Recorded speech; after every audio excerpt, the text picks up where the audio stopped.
Hello everyone, in this video we're going to talk about parallel lines and transversals. So before we get into some examples, let's talk about what are parallel lines and what is a transversal. So we see the definitions of those there at the top. Parallel lines are just lines in the same plane that do not intersect each other. So as you progress through geometry, you'll talk about what is a line, what is a plane, what are skew lines. So for now, all we really need to worry about is these two lines are not intersecting and they're in the same plane.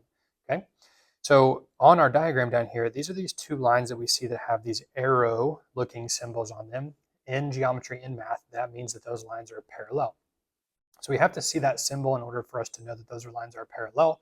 If we don't, then we would have to do some other work to prove that those lines are parallel, which once again, that'll be later on in geometry. So now what is a transversal? So the word transverse, right, we could think about the definition of that vocabulary word. It kind of means the same thing here. It's a line that intersects two or more lines. So it's cutting through two parallel lines, if you could think about it that way. So it's a line that intersects two or more lines. So we see our line here that does not have the arrow on it. That is the transversal, okay? So we have our two parallel lines, which I've drawn them here as horizontal lines, and we are cutting those two lines with a transversal. So as you see, there are 8 angles that are formed here. So 1, 2, 3, 4, 5, 6, 7, and 8. And we can name some of those types of angles. And in this video, since it's specifically for a pre-algebra type course, we're just going to talk about angles that would be congruent or that they would have the same measure. As you continue on in geometry, you'll talk about other types of angles, such as vertical angles or supplementary angles, which come from those that are same side or consecutive interior or consecutive exterior, which if you want to check those out, I'll put a video in the cards right now that will link you to a video that I've done for my high school geometry class. But for now, we're just going to focus on these 3. So corresponding angles, alternate interior angles, and alternate exterior angles. So for corresponding, we could think about the position that the angle is occupying. And these 2 angles are going to be occupying the same or the corresponding position. So in that case, that would be like angles 1 and 5. Notice how they are like top left, if you can think about it that way, kind of in that group of 4 angles. So we could say this is angle 1 and angle 5. There's some other examples of this, obviously. So we think about angle 2, that would be angle 6. See how those are like above and to the right, so above the parallel line and to the right of the transversal. So that would be angles 2 and 6. All right, then we could say angle 3 and 7. So those 2 angles would be to the left of the parallel line, or excuse me, to the left of the transversal and below the parallel line. So angles 3 and 7. And then lastly, we would have the other 2 angles that we have not mentioned yet, and that would be 4 and 8. So those are, once again, below the parallel line, but to the right of the transversal. So we'll call that angles 4 and angle 8. So those are our corresponding angles. And like mentioned earlier, those angles will have the same degree measure. So for example, if angle 1 is 120 degrees, then angle 5 will be 120 degrees. Right? If angle 2 is 60 degrees, then angle 6 will be 60 degrees, so on and so forth. Another type of angle that we might see are what are called alternate interior angles. So the name of the angle tells us where they're located. So the word alternate means they are on alternate sides of the transversal. So if the transversal is cutting through vertically or somewhat vertically, we would say one's on the left and one's on the right. And then interior is referring to the position in reference to the parallel lines. So the angles are they inside the parallel lines or are they outside? Well, alternate interior are going to be inside. And then you can see on the screen, the next one is exterior. Those would be on the outside. So alternate interior would be 3 and 6 and 4 and 5. So angles 3 and 6, and then angles 4 and 5. So notice how those are on alternate sides of the transversal, and they are on, or they are inside the transversal or the parallel lines. So if we look at 3 and 6 there, we can see that they're on either side and are both on the inside. And if we look at 4 and 5, same thing, one's on the right, one's on the left, but both those angles lie on the interior of those parallel lines, okay? The last relationship we're going to talk about in this video would be alternate exterior.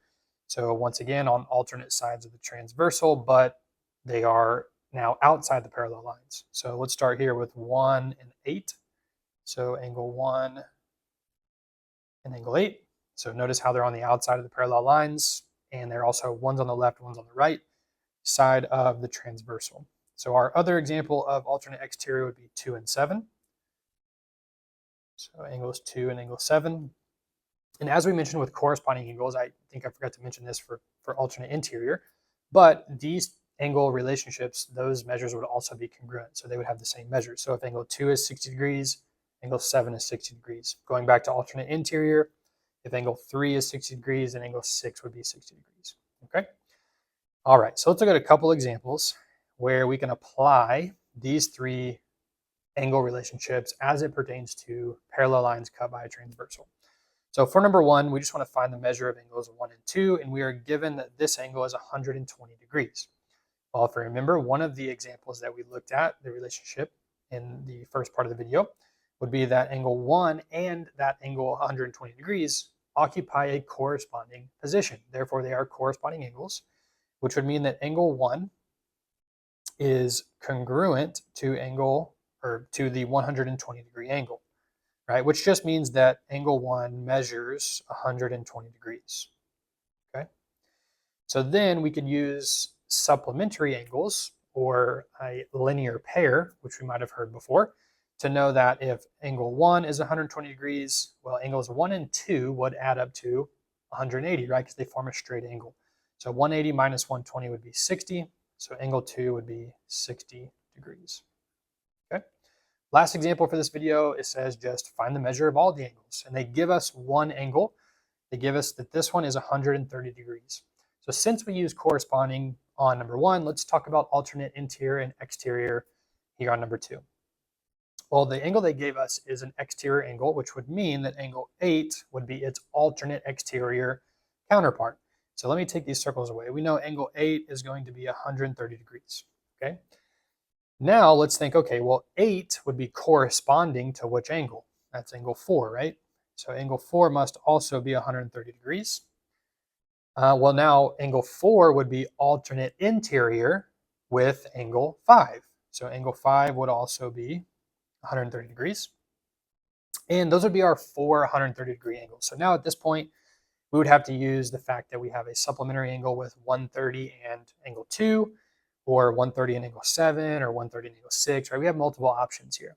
So let's just start with number 2. We know that number 2 would be 50 degrees because these two angles need to add up to 180 degrees. As we mentioned earlier, they form a straight angle, a linear pair, they are supplementary. Okay, so now if 2 is 50, alternate exterior would be 7. So 7 would be 50 degrees. Corresponding with 7 would be angle 3. So angle 3 would be 50 degrees. And then alternate interior to angle 3 would be angle 6. So angle 6 is also 50 degrees. Okay?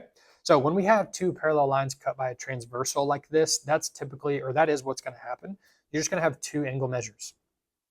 So in this case, we had 4 angles were 130 degrees and 4 angles were 50 degrees. Okay?